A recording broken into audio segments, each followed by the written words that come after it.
সারাদিন মাইক বাজিয়ে এতগুলি মাইক বাজিয়ে এই যে ঘটনাটা ঘটলো এটা এই নোংরা কালচার চোখের সামনে দেখেছেন। ভেবেছিল কাঁচ তুলে পালাবো, আমার উপর আক্রমণ করেছে আপনাদের সামনে। আমি গাড়ি থেকে নেমেছি, আমি ওদের মোকাবিলা করেছি, আমি একা মোকাবিলা করেছি। পুলিশ আধিকারিক গাংনাপুরের ওসি দাঁড়িয়ে থেকে এই নোংরামিটা করেছে। এটা হচ্ছে মমতা ব্যানার্জির তার পার্টির কালচার।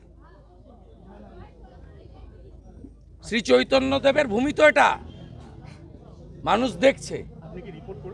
আর আমি কাপুরুষ কাওয়ার নই, ওদের মাঝখানে দাঁড়িয়ে ওদের ঘরে ঢুকিয়ে দিয়ে এসছি। পিতৃ পরিচয় নিয়ে সে তো আমার সিস্টেম আছে, ওদের নাম চিহ্নিত করে এফআইআর করব। ওসি গাংনাপুরের বিরুদ্ধে কোর্টে যাব, যা করার তো করব। ছাড়ার লোক নাকি? ও ভেবেছিল কাঁচ তুলে অন্য লোকের মতো পালিয়ে যাওয়ার লোক নই। গাড়ি দাঁড় করিয়ে রাস্তায় নেমে ওদের মোকাবিলা করে এসেছি।